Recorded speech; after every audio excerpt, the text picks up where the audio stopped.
Bismillahirrahmanirrahim. Assalamualaikum warahmatullahi wabarakatuh.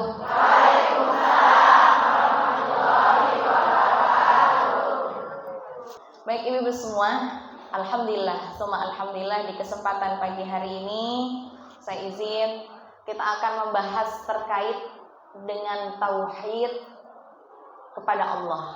Ketika kita sudah mengucapkan raditu billahi rabbah wa bil islami dina wa bi muhammadin nabiyya wa rasulah, kami ridho ya Allah, Engkau adalah Tuhan kami. Kami ridho ya Allah, Muhammad adalah, dan kami ridho ya Allah, Islam adalah. Maka ibu-ibu semua, di pagi hari ini kita akan sama-sama mengecek apakah tauhid kita sudah benar, atau jangan-jangan yang mempersulit hidup kita salah satunya adalah karena ada permasalahan dalam tauhid kepada Allah Azza wa Jalla. Alhamdulillah sudah ada di layar. Nah, ya. Ini adalah bahasan yang akan menjadi materi utama kita hari ini. Adalah bagaimana kita meneladani Rasul, mencintai Rasul, menjadikan Rasul itu sebaik-baik idola, sebaik-baik yang kita tiru. Hari ini kita itu gampang cinta sama manusia. Kita itu gampang ngefans sama manusia. Apalagi kalau manusianya jadi viral di mana-mana. Betul, Bu? Kita itu gampang sekali akhirnya mengidolati manusia. Berjalan ke pasar, berkeluarga, itu namanya basyariyah. Ya, Nabi Isa alaihissalam akhlaknya baik. Kemudian mendapatkan tentunya kemuliaan, keutamaan dari sisi Allah, tapi tidak ditakdirkan berkeluarga. Makanya nanti Nabi Isa tidak bisa full menjadi uswatun hasanah. Kemudian potret Nabi Nuh alaihissalam. Ya, Nabi Nuh alaihissalam berjodohkan dengan wanita yang tidak taat sama Allah. Maka keluarganya tidak bisa menjadi uswatun hasanah.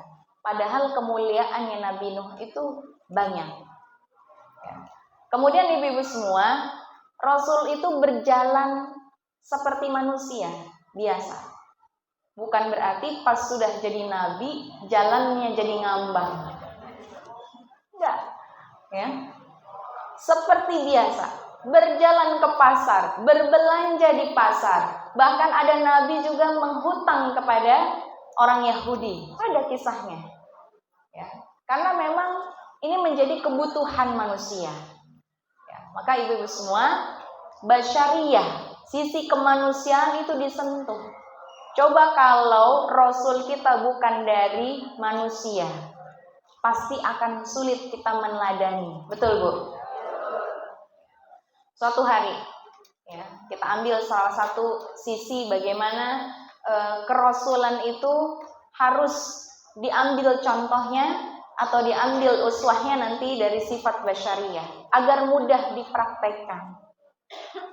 Ibu-ibu semua, kalau saya boleh tanya, ibu-ibu tidurnya jam berapa? Jam berapa? Jawaban jujur. Niat tidurnya jam 10. Ya, Bu. Ada WA masuk. Buka. Disuruh ngaji pakai dress code ungu. Ngelihat di lemari warna ungu nggak ada atau udah lama, pengen punya yang akhirnya ngelihat Shopee, ya. Pas ngelihat, wah keren nih, Coba lihat TikTok dulu kali lebih murah. Ibu geser ke TikTok, ibu nonton live-nya. Betul, Bu? Akhirnya yang tadinya niat tidur jam 10, tidurnya jam berapa? Jam 11 niat tidur lagi. Ada lagi live sendal diskon 50%. Batal nggak tidurnya? Masya Allah. Ya, makanya sekarang suami-suami banyak yang mengeluhkan. Istri saya itu udah jarang keluar rumah. Udah jarang. Dulu dia mah sering ke Tanah Abang. Ya, tapi dia udah jarang. Masalahnya tukang paket datang mulu. Berarti namanya sama aja, ya. Baik, ibu semua, sifat basyariah itu adalah satu hal yang pasti. Artinya Rasul juga punya kesulitan. Rasul juga punya nafsu. Rasul juga punya amarah. Rasul juga punya rasa kecewa. Rasul juga punya rasa takut. Saya tanya, ibu punya rasa takut gak? Rasa takut apa yang paling besar? Habis makan bakso, takut gendut. Maka ibu-ibu semua, suatu hari, namanya Zubair bin Awam. Siapa namanya, Bu? Zubair bin Awam ini nanti adalah salah satu sahabat Rasul yang dijamin masuk surga. Zubair bin Awam diminta sama Nabi untuk memimpin para sahabat hijrah ke Habasyah. Tapi Zubair bin Awam ini nggak bisa berenang, sedangkan dia harus ngecek, harus hijrah ke Habasyah. Yang Habasyah itu kondisinya sedang diserang. Pengen tahu sudah aman belum kalau hijrah ke Habasyah. Akhirnya apa yang dilakukan Zubair bin Awam? Zubair bin Awam mengikat badannya dengan ban. Jadi dia nggak bisa berenang, tapi diminta sama Rasul untuk bagian yang mengecek apakah Habasyah itu sudah aman atau belum. Dia bebat badannya dengan ban, sehingga dia bisa ngapung di lautan. Itulah ketaatan. Bentuk taatnya sama Rasul. Karena Rasul juga sudah memberikan contoh bagaimana taatnya kepada Allah.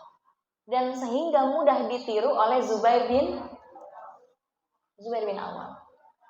Ya, saya yakin ibu-ibu semua yang berangkat ke sini, kondisinya itu bukan yang nggak ada acara. Betul, Bu? Saya yakin di sini banyak yang batalin booking tiket pergi PP Malaysia. Ya, ini Bu RW hari ini harusnya trip ke Thailand. Tapi dibatalkan karena ketempatan Salimah.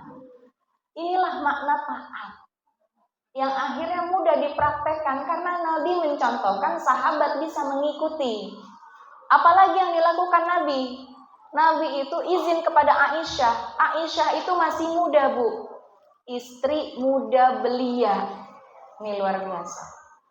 Ya. Aisyah itu badannya ramping. Aisyah itu masih kuat berlari. Nih kalau ibu-ibu semua Salimah yang hadir hari ini, saya adakan lomba lari. Ya. Pada daftar nggak, Bu? Bagaimana bentuk idealnya Aisyah? Ya, dulu itu alat untuk atau kendaraan untuk mengangkat atau mengangkut istri Nabi itu pakai sekeduk, ya. Jadi sampai-sampai kalau Aisyah sudah naik dengan Aisyah belum naik, 4 orang ngangkat itu nggak berasa. Itu kalau kalau kita, Bu, kayak gitu. Kemudian ibu semua, Rasul minta izin sama Aisyah, ya Aisyah, bolehkah malam ini aku bermunajat kepada Tuhanku? Kata Aisyah, ya Rasul, kenapa? Engkau itu kan sudah dijamin surga. Kenapa kok masih mau sepanjang malam ya bermunajat, menghidupkan malam, menghidupkan qiyamul lail? Kemudian kata Nabi, ya Aisyah, bolehkah aku bersyukur kepada Tuhanku yang memberikan segala kemudahan, memberikan kebahagiaan di akhiratku? Maka akhirnya Aisyah yang muda belia itu bahkan dianggurin sama Nabi. Ini luar biasa. Tapi kemudian itu kan Nabi, ya. Bagaimana dengan orang yang hidup setelah Nabi? Ya, Ibu perlu tahu ada yang namanya, dan itu mudah dicontoh nanti oleh para ulama kita. Ya. Salah satunya Yazid bin Harun. Siapa namanya, Bu? Yazid bin Harun. Dalam 40 tahun Yazid bin Harun ini menegakkan sholat subuh dengan wudunya di masa Isya. Yazid bin Harun 40 tahun sholat subuh masih pakai wudunya di waktu Isya. Tandanya apa? Tidak tidur, tidak batal. Yang bikin kita batal itu salah satunya karena tidur. Keduanya karena buang air besar atau buang air kecil. Ya. Tapi Yazid bin Harun 40 tahun salat subuhnya masih wudunya salat. Ada yang kuat, Bu? Ini luar biasa. Ya. Kemudian Imam Asy-Syafi'i satu hari menghatamkan Al-Quran. Satu hari menghatamkan Al-Quran. Bagaimana di bulan Ramadan? Sehari 2 kali hatam. Saya tanya sama ibu semua, pernah, Bu, sehari 1 kali hatam? Kemudian ada jamaah yang bilang, saya udah pernah, Bu. Oh, gimana caranya? Baca Al-Ikhlas 3 kali. Karena nilai Al-Ikhlas itu sama dengan 1/3 Al-Quran. Dibacalah 3 kali, maka nilainya sama dengan menghatamkan. Ada yang begitu? Banyak. Karena setiap takbir Allahu Akbar, baca surat Al-Fatihah. Bismillahirrahmanirrahim. Alhamdulillahirabbil alamin. Lanjut sampai dengan akhir ayat. Di ngaji, di taklim udah pada ngapal surat An-Naba. Udah pada hafal ya, Bu ya? Pas mau baca 3 ayat doang, amma yatasaalun. Itu kalau waktu di luar sholat hafal. Makanya pengen baca An-Naba. Tapi pas sudah waladhdallin, amin, bismillahirrahmanirrahim, qul huwallahu ahad. Balik lagi ke setelan. Kan kata guru ngaji, kalau Al-Quran semakin diulang, semakin hafal. Tapi nggak tahu itu mulut baliknya ke kulhu deui. Kan gitu. Masya Allah. Maka ibu-ibu semua, Imam Asy-Syafi'i tidak melakukan 3 kali kul huwallahu ahad, tapi betul 1 hari itu 1 kali khatam. Ya. Kemudian, ya, kita lihat lagi. Ada namanya Al-Aswaj. Al-Aswaj itu haji dan umrohnya 80 kali. Jadi kalau ada yang haji 5 kali, jangan dijulidin. Ya, jangan. Ada yang haji dan umrohnya sampai 80 kali. Ini Masya Allah. Kemudian kita lihat lagi. Ya. Ada yang namanya Kahmas. Kahmas itu sholatnya sehari 1000 rakaat. Sholatnya sehari 1000 rakaat. Ini luar biasa. Ya, karena Kahmas ini melihat kisah Nabi itu kalau sholat bahkan kakinya sampai bengkak. karena saking lamanya berdiri. Kalau kita kan sama-sama bengkak. Bu, kita sama Nabi sama-sama bengkak nggak? Sama. Sebabnya doang yang beda. Kalau Nabi karena lama berdiri sholatnya, kalau kita karena kebanyakan. Ya. Maka ibu semua, rasa lelah itu dimiliki Nabi. Rasa takut itu dimiliki Nabi. Tetapi Nabi itu dijadikan hatinya berpasrah kepada Allah itu jauh lebih besar.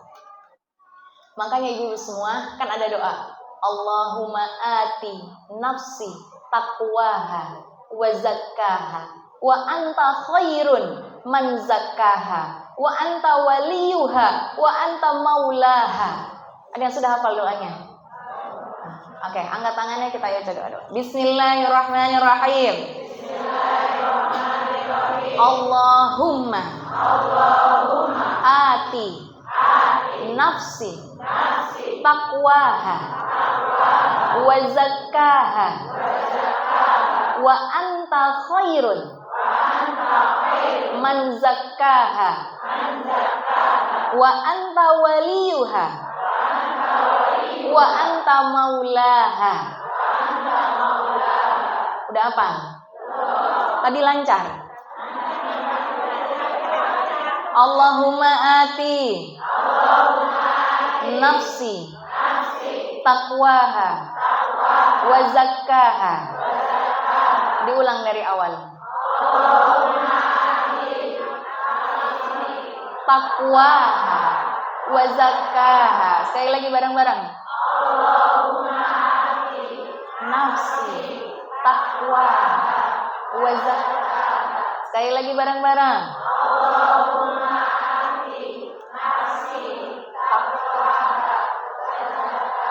Wa anta khairun. Wa anta khairun. Diulang lagi dari awal.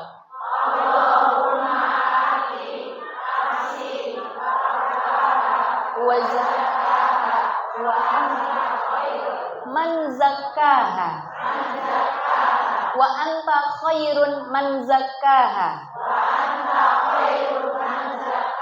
Ulangi lagi dari awal.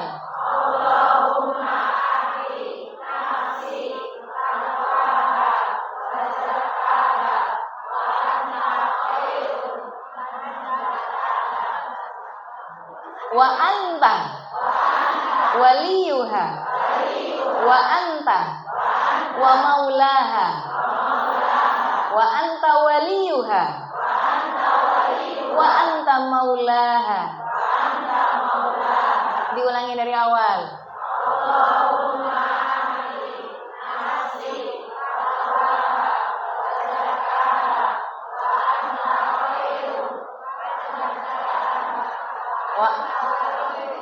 Wa anta, yang di belakang, amin, amin. Allahumma, ya Allah, ati, berikanlah, datangkanlah nafsi, jiwaku ini, taqwaha, ketakwaannya, wa zakkaha, dan kebersihannya, kesuciannya. Karena kalau jiwa itu lebih gampang kotor daripada pakaian. Jiwa itu lebih gampang ternoda dan kotor, bahkan bisa jadi berkerak. Lebih gampang daripada pakaian. Makanya kita minta sama Allah, ya Allah, berikanlah untukku, untuk jiwaku, taqwaha, wa zakkaha. Wa anta, dan engkaulah, khairun, sebaik-baiknya, man zakkaha, yang membersihkan. Wa anta khairun, dan engkaulah, nanti sebaik-baiknya, waliyuha, ya, yang memiliki, yang menjadi wali, ya, wa maulaha, dan yang menjaga. Maka ibu-ibu semua, kalau kita sudah doa itu, seharusnya nggak lagi takut menghadapi hidup ini. Nggak usah lagi merasa sendirian dalam hidup. Nggak usah merasa yang paling beban dalam hidup. Ada seorang akhwat, ada seorang ummahat cerita, "Bu, saya berat banget Bu ujiannya Bu. Anak saya dikasih tahu susah bukan main. Dinasehatin pelan, salah. Dinasehati keras, apalagi." Ada yang begitu anaknya Bu. Ibu lagi yang sebelah bilang, "Ya Allah Bu, ujian ibu mah dikit banget. Saya lebih gede lagi Bu." Ada yang bilang, "Saya lebih gede lagi Bu. Suami saya diem-diem punya WA 2. Udah mulai rame nih. Selama hidup rumah tangga nggak ada tuh saya pernah dibilang sayang. Kayak orang mah ditelepon sama embebnya. Saya dikasih kontak namanya Eyang, Mbah. Dari saya muda sampai saya tua nggak pernah dipanggil Hani." Ada lagi ibu datang lagi, "Kenapa Bu? Saya mau cerita Bu, hidup saya susahnya minta ampun." Akhirnya apa Bu? Yang tadinya pengen cerita kesulitan, malah adu nasib. Betul Bu? Jangan takut, la tahzan, la takhaf, innallaha. Ya. Maka ibu-ibu semua, manusia itu pasti bersama dengannya itu ujian. Kalau ibu kelaparan, Nabi pun kelaparan. Suatu hari, Nabi tidak ada satupun yang bisa dimakan di rumahnya, diolah di rumahnya. Duduk Bu, dekat dengan Ka'bah. Nggak lama, ini siang-siang nih Bu, datang Umar, duduk juga. "Ya Nabi, kenapa engkau di sini?" "Lapar." Kata Nabi gitu Bu, "Lapar, tapi di rumah nggak ada apa-apa." Kata Umar, "Sama, saya juga lapar. Tapi hartanya sudah habis dibagi, sudah habis disodakokan." Nggak lama datang juga Abu Bakar. Ini orang kaya, tiga-tiganya bilang lapar. Masya Allah. Jadi kalau ibu hari ini merasa kurang, maka Nabi pun pernah merasakan. Ya. Kemudian yang kedua, ya, yaitu adalah al-ismah. Apa Bu? Apa itu al-ismah? Al-ismah itu adalah maksum. Jadi yang tidak akan pernah berbicara salah adalah Nabi. Kalimatnya benar dituntun oleh Allah. Bahkan kalau Nabi salah langsung dikoreksi. Beda dengan kita Bu. Ya, maka ibu semua yang saya cintai karena Allah, yang membuat kita itu gampang kecewa sama manusia, karena salah satunya manusia yang bahkan kita anggap baik itu tidak ismah, tidak maksum. Setinggi-tingginya ilmu guru ibu pasti ada salahnya. Maka bagaimana cara kita memandang kesalahan orang lain? Pandanglah ketika orang lain salah sebagaimana kita juga punya. Kalau kita melihat aib orang lain, sesungguhnya aib kita jauh lebih. Seandainya dosa itu berbau, pasti hari ini nggak ada yang mau duduk sebelah kita. Ibu boleh cium sebelahnya, wangi nggak? Luar biasa. Ya. Maka ibu-ibu, betapa Allah maha sayangnya kepada kita semua. Allah hadirkan manusia yang dijaga dari kesalahan. Karena ternyata manusia itu paling tidak senang dengan kesalahan yang dia lihat. Makanya kadangkala kita itu kalau orang yang kita anggap baik berbuat salah, kesalahannya jadi besarnya luar biasa. Betul Bu? Makanya dijadikan Nabi itu ismah, ya, atau maksum. Kita lihat dalam sebuah kisah, ya, bagaimana persepsi itu bisa mengubah seseorang. Bagaimana kesalahan dalam menyimpulkan itu akan berbahaya. Ya. Di antaranya adalah ibunya Imam Ahmad bin Hambal. Imam Ahmad bin Hambal ini yatim sejak kecil, Bu. Tapi dia tidak kecil hati membesarkan anaknya yang namanya siapa? Imam Ahmad. Ibu tahu mazhab, 4 mazhab? 1 Maliki, 2 3 4 Hambali. Nah, Hambali ini adalah Imam Ahmad bin. Kemudian apa yang dilakukan oleh seorang wanita yang ditinggalkan suaminya sedangkan punya anak kecil? Ibunya Ahmad bin Hambal memandikan anaknya sebelum subuh. Dibawalah Imam Ahmad bin Hambal ini ke masjid. Dan akhirnya Imam Ahmad bin Hambal tumbuh besarnya di masjid.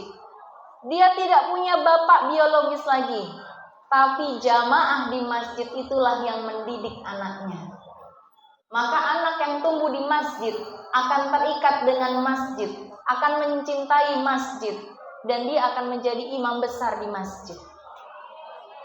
Maka ibu semua, jangan-jangan anak kita nggak betah di masjid karena kita tidak pernah mengajak mendidik dia dekat dengan masjid. Maka Imam Ahmad bin Hambal, anak yatim, menjadi seorang imam, menjadi seorang guru yang muridnya luar biasa banyak. Maka ibu-ibu semua yang saya cintai karena Allah, perbanyaklah komunitas kebaikan itu. Karena kita tidak pernah bisa sendirian dalam berbuat baik. Dalam kitab Tazkirah, kenapa orang solih itu berpengaruh? Jangankan orang solih yang masih hidup, orang solih yang sudah wafat pun berpengaruh dengan sesama mayit. Suatu hari seorang ibu disebutkan dalam kitab Tazkirah. Ibu ini punya 3 anak. Anaknya dimimpikan ibunya yang sudah wafat. Apa ibunya bilang? Anakku, sesungguhnya tempat tinggalku sekarang itu rasanya panasnya bukan main. Padahal ibunya sudah wafat. Anaknya 3-3-nya ini dimimpikan. Kemudian sudah berulang kali mimpi yang sama, 3 anak ini saling cerita. Kok saya dimimpiin ibu? Kata ibu, tempat tinggalnya sekarang panas. Padahal si ibu ini orang yang salih. Akhirnya datanglah ke makam ibunya, ditemuilah penjaga makam. Anaknya ini nanya, yang dimakamkan sebelah ibu saya ini siapa? Oh, dia itu pezina, bahkan meninggalnya dalam keadaan berzina, belum taubat. Ya. Anaknya nanya lagi yang sebelah, kalau yang di sini, ini siapa nih yang dikuburin di sini nih? Oh, ini adalah peminum khamr, bahkan matinya overdosis. Maka ibu-ibu semua, ya, kanan dan kiri si almarhumah ini ternyata seorang pelaku maksiat. Makanya si ibunya yang solih ini bahkan tidak bisa merasakan kenyamanan tempat kembali. Akhirnya istifta, minta fatwa ke ulama sekitar. Disampaikan, pindahkan makam ibu. Ketika sudah dipindahkan makamnya, ibunya hadir lagi di mimpinya. Terima kasih anakku, sekarang tempat tinggalku sudah lebih baik. Maka ibu semua, bersebelahan dengan pelaku maksiat itu pasti gak nyaman. Bersebelahan dengan orang yang salih itu pasti menyejukkan. Makanya musola ini, ya, AC-nya cuma 3 nih di sini, tapi ademnya luar biasa. Kenapa kira-kira, Bu? Karena dikelilingi orang-orang yang saleh. Karena insya Allah pas Ramadan kemarin khatamnya 10. Betul Bu, khatamnya 10 kali Bu. Benar ya? Masya Allah. Ada yang khatam paling banyak berapa di sini? Ada yang 3 kali khatam? Ada yang 3? Ada yang 4? Ada yang 4 kali hatam? Ada. Oh Masya Allah. 5 kali hatam. Ini luar biasa. Iya. Insya Allah ya, selesai ya. 5 kali hatam. Ada yang 6 kali hatam? Ada. Itu yang belakang udah nunjuk tangan. Ada. 1-nya hatam, 5-nya niat. Oh iya, boleh, silakan. Yang 5 kali hatam. 1. Masya Allah. Yang terbaik buat orang tua yang sudah Allah wafatkan adalah salah satunya adalah ibadah. Wabil khusus adalah ayat Al-Quran yang akan menemani. Maka ibu semua, kalau kita sampai hari ini nggak ada niat hatam, rugilah kita. Kasihanilah orang tua kita itu, ya insya Allah. Kalau dengan harta kita susah, paling tidak kita dengan Al-Quran menjadi lebih mudah, insya Allah. Ya, baik. Ini menjadi penyemangat untuk kita semua. Nanti mudah-mudahan tahun depan semua jamaah yang hadir hari ini saya doakan khusus. Mudah-mudahan bisa hatam 5 kali. Ya Bu. Jangan protes, terus masaknya gimana? Udah protes masaknya gimana, ketemu lagi beli lauk. Maka ibu semua, kalau niat sudah tertancap di hati, maka kemudahan itu akan mengikuti. Ya, insya Allah. Ya, baik, ibu semua. Kemudian kita akan sama-sama lihat dulu, ya. Sebelum kita beranjak ke lanjutan bab ini, ada yang mau bertanya dulu? Silahkan.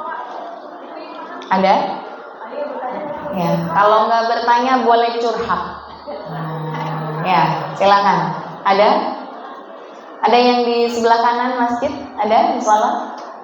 Ayo Bu, ayo yang mau bertanya, silakan nanti yang mau bisa jawab katanya. Jadi katanya oh, insyaallah. Ya, silakan ada? Boleh, silakan. Curhatnya yang gede Bu, kalau apalagi tentang suami, mudah-mudahan dengar. Di waktu Isya baca surat Al-Baqarah sampai Ali Imran. Isya sekarang jam berapa Bu? Kalau baca sampai Ali Imran selesai jam berapa? Ini sholatnya sahabat Nabi ini begini. Kemudian ada satu bapak-bapak, satu sahabat Nabi, setiap kalau Muaz giliran jadi imam, dia langsung mundur ke belakang, dia sholat sendirian. Ya, kemudian akhirnya semua memperhatikan, kok giliran Muaz, dia langsung mundur ke belakang sholat sendiri, pulang lebih cepat. Diceritakanlah kepada Muaz, ya Muaz, tuh pulang tuh. Kalau kamu sholat, dia mundur ke belakang, dia nggak mau kamu jadi imam. Bagaimana pendapatmu ya Muaz? Kata Muaz, innahu munafik. Dia itu orang munafik. Karena ciri khas munafik itu nggak senang bersama-sama, nggak senang berjamaah, senangnya misahin diri. Ya. Kemudian ibu-ibu semua, sampailah berita itu ke si fulan yang disebutkan dia itu munafik. Marah nggak Bu? Marahnya orang salih datangnya ke Nabi. Ya Nabi, apakah aku termasuk orang munafik seperti yang dikatakan Muaz? Emang kenapa kamu? Muaz kalau mimpin sholat bacanya Al-Baqarah. Sedangkan saya kerjanya di ladang, sepanjang hari macul, sepanjang hari kerja keras. Di waktu Isya badan saya sudah tidak kuat. Kita Bu yang gak macul, kalau imam musola al-mujahidin baca suratnya Al-Baqarah,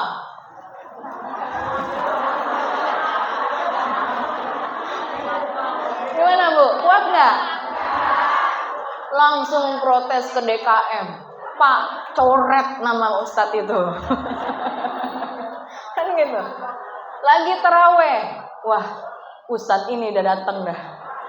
bacaannya Bismillahirrahmanirrahim, Alif Lam Mim.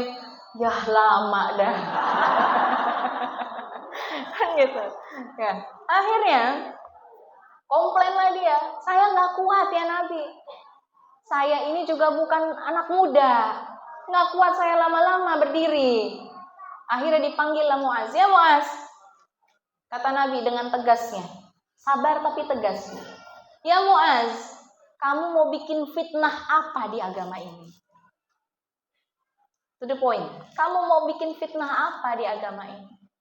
Di masjid itu ada sigar, ada anak kecil. Jadi kalau di masjid atau di mushola al-mujahidin ada jamaah anak kecil, jangan diusir. Kemudian, ya Rasul, ya, Muaz ini pun akan berbesar hati tuh. Baik ya Rasul. Makanya di masjid itu nggak boleh sholat panjang-panjang, karena ada anak kecil, ada orang tua, ada yang punya acara. Kata Rasul, bacalah sabbihisma rabbikal a'la. Baca surat itu aja. Ya. Kemudian ibu-ibu semua, Muaz dalam hatinya sebetulnya heran. Rasul itu paling seneng milih pemimpin yang hafal surat Al-Baqarah. Kalau ada pasukan berangkat perang, maka Rasul tanya, siapa di sini yang hafal surat Al-Baqarah? Kalau ada yang bilang saya ya Rasul, kamu jadi pemimpinnya. Di sini ada Bu RW kemarin syaratnya hafal surat Al-Baqarah. Betul ya Bu RW ya? Bu RT-nya juga pada hafal surat Al-Baqarah. Betul Bu?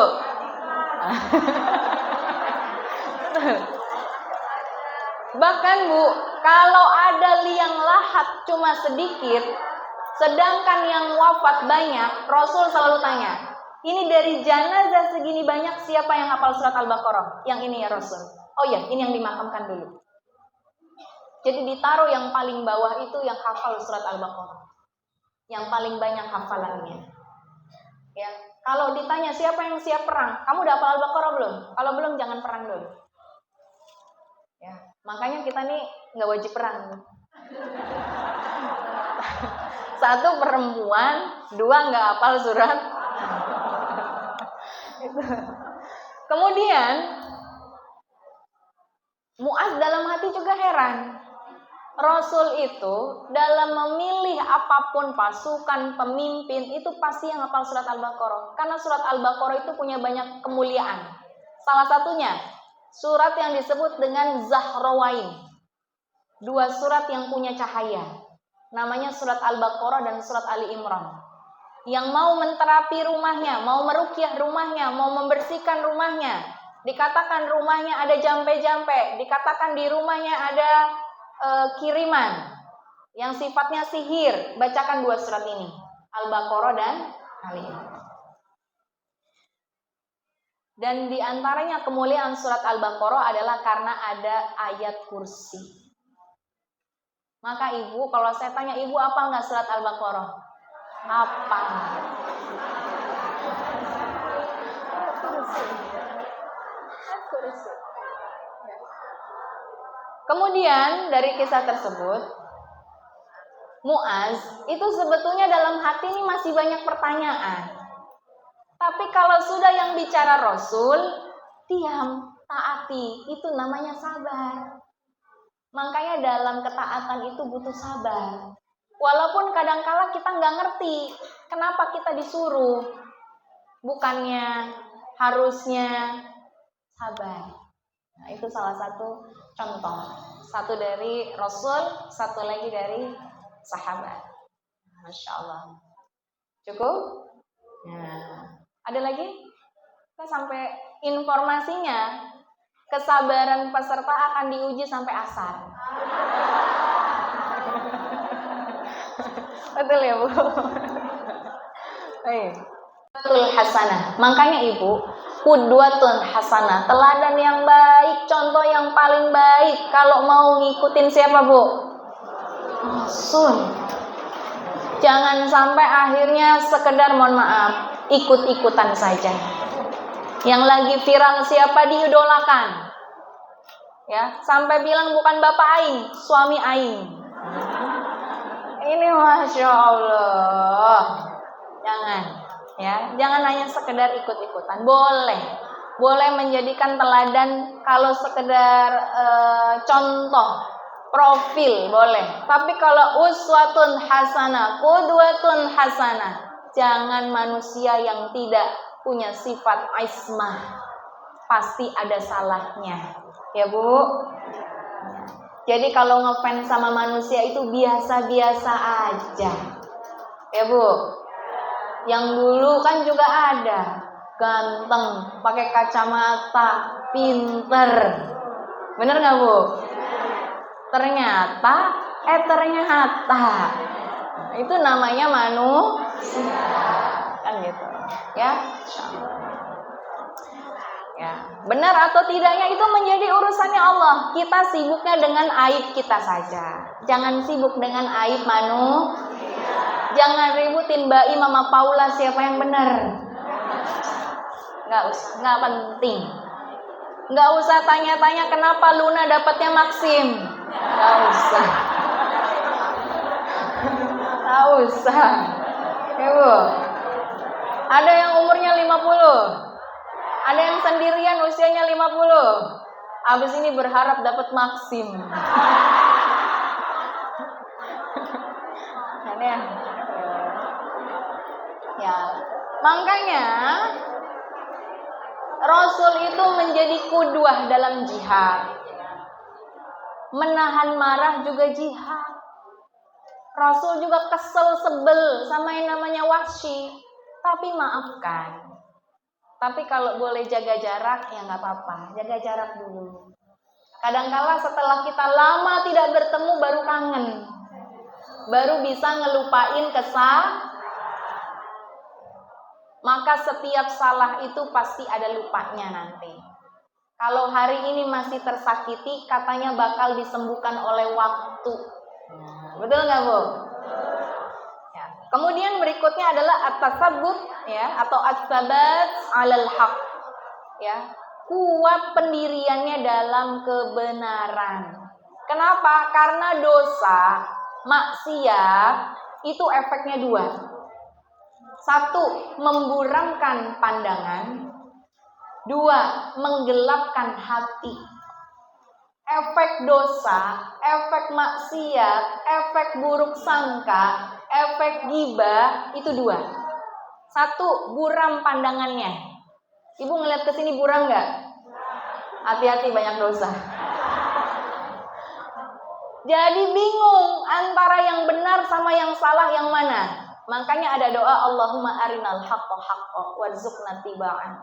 Ya Allah, tunjukilah aku yang benar itu benar, yang salah itu salah. Karena bisa jadi mata kita tertipu. Ya. Kemudian ibu-ibu semua, ya, as-sabat 'alal haq, membuat kita itu dijauhi dari yang namanya hati yang gelap. Hati kalau sudah gelap, semuanya tertutup dari kebaikan. Ya, sebagaimana tadi kita sudah contohkan. Kemudian yang ketiga, ar-rahmah wal mawaddah. Ar-rahmah wal mawaddah. Kalau sudah menjadikan Rasul itu qudwatun hasanah, maka hidup kita itu akan penuh kasih sayang, akan penuh cinta. Apa artinya mawaddah? Artinya mawaddah itu ibu, memandang orang itu nggak tega. Itu mawaddah. Ibu lihat anak kecil, disuapin, makannya berantakan. Ibu lapin lagi nggak? Kalau jatuh, ibu tolongin, ibu malah kadang nyalahin lantai. Bener Bu? Itu namanya mawaddah. Tapi kalau istri mawadahnya sudah hilang sama suami, suami kepleset, rasain. Gue bilang juga apa? Itu namanya mawadahnya hilang. Mawadahnya hilang. Maka ibu yang saya cintai karena Allah, maka kita jadikan kita itu penuh kasih sayang. Coba diusap pundak temennya yang sebelah kanan, coba. Sayangin Bu. Itu belum diusap sama suaminya itu.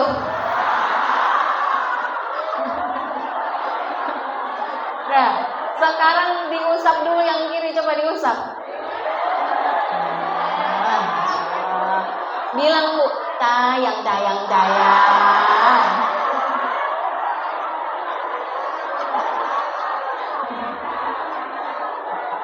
Udah. Nah, yang terakhir adalah al-akhlaq al-karimah. Apa Bu? Akhlak yang baik. Akhlak yang baik itu kepada yang membenci, kepada yang mencintai, kepada yang baik sangka, kepada yang buruk sangka.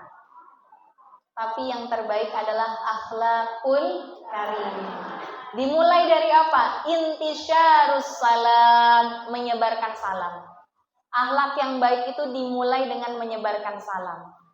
Maka kita sampaikan salam untuk sebelah kita, ditepuk. Assalamualaikum warahmatullah. Sebelah kiri, assalamualaikum. Bisa jadi diem-dieman karena sudah lama tidak mengucapkan salam. Bisa jadi pada buruk sangka karena sudah tidak menyebarkan salam. Bisa jadi senyumnya sudah kecut karena salamnya kurang. Ya Bu. Habis ini ketemu tetangga, ketemu saudara, jangan lupa. Habis itu tetangganya bilang, kesurupan apa dia? Kesambet apa dia? Enggak apa-apa. Yang penting kita doakan, Assalamualaikum warahmatullahi wabarakatuh. Semoga keselamatan atasmu. Semoga kasih sayang untukmu. Semoga keberkahan meliputimu. Itu makna salam. Ini luar biasa ya, insya Allah. Baik, sampai sini cukup atau ada lagi yang mau bertanya? Boleh, silakan. Satu lagi kita ganjilkan. Tadi dari sebelah kanan sudah, sebelah sini sudah, sebelah sini yang belum. Nah, ada, silakan. Orang lain. Ini orang yang paling tersiksa. Ya, ngelihat tetangga nyikat teras. Tahu-tahu sorean dikit ada roda 4 warna merah datang. Oh, pantes terasnya disikat. Jadi sibuk dia mikirin teras orang. Sibuk mikirin rumahnya orang. Ini orang paling tersiksa. Maka ibu, jangan terlalu banyak memandang.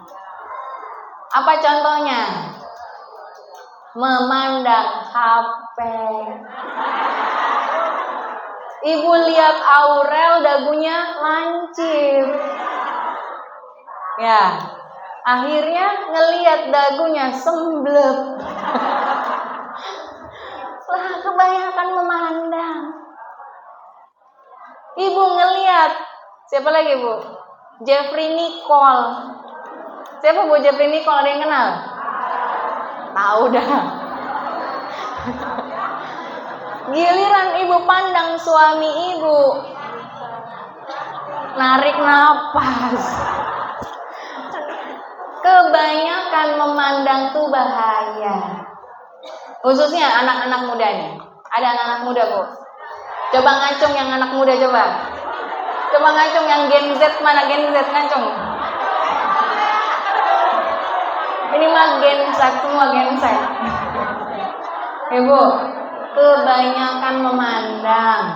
Kalau nikah, MUA-nya pengen yang ini, bajunya pengen yang ini, pengen foto kayak orang kayak gini. Kebanyakan memandang. Akhirnya hati itu jadi gelap. Ya, maka ibu-ibu semua, yuk kurangi memandang. Kurang-kurangi terlalu banyak bergaul. Bergaulnya harus. Kalau Bu RT ngajak nengok orang sakit, datang. Betul Bu? Didoakan oleh berapa malaikat? Ada yang tahu? 70.000 malaikat yang mendoakan. Kalau pagi didoakan sampai sore. Kalau nengoknya sore, didoakan malaikat sampai pagi lagi. Apalagi? Menyolatkan jenazah. Kalau kayak gitu kita nggak boleh banyak bergaul. Harus bergaulnya dengan orang yang salih dan tidak melakukan syirik.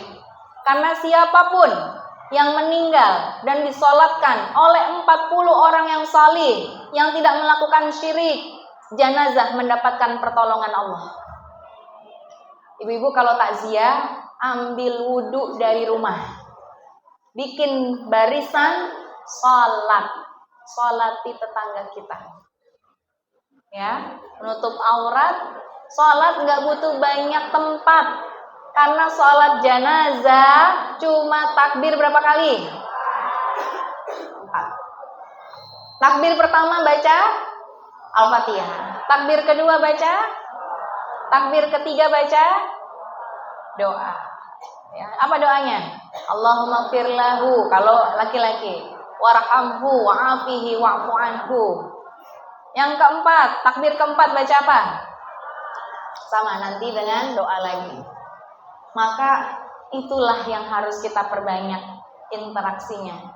Karena orang yang menyolatkan jenazah, menyolatkan dapat pahala 1 qirat sebesar gunung Uhud. Ya, mengantarkan jenazah mendapatkan 2 qirat, 2 gunung Uhud. Ini luar biasa. Ya, ada yang udah pernah lihat gunung Uhud? Mudah-mudahan yang belum, insya Allah tahun ini ngelihat. Ya, insya Allah mudah-mudahan tahun ini nyampe. Ya, insya Allah. Baik, cukup. Alhamdulillahirrahmanirrahim. Mudah-mudahan ini bisa bermanfaat untuk semua. Ilmu itu bagaikan air tawar. Dia itu tergantung jenis akar yang menyerapnya. Akar itu adanya di dalam tanah. Dia nggak kelihatan. Tapi kalau akar itu baik, maka yang diserap baik. Kalau akar itu busuk, maka yang diserap pun yang jelek. Kalau akar itu rapuh, dia nggak bisa mengambil air sedikit pun. Akar itu ibaratnya hati kita. Mudah-mudahan hati kita ini akar yang sehat. Ya, mudah-mudahan akar ini adalah akar yang kuat. Dan insya Allah setelah ini akan menumbuhkan amalan-amalan salih. Baik, berhubung para suaminya sudah mau ngajak ke Singapura, ada yang pesawatnya terbang ntar jam 1. Kita sudahi ya insya Allah ya. Baik, kita beristighfar dulu kepada Allah.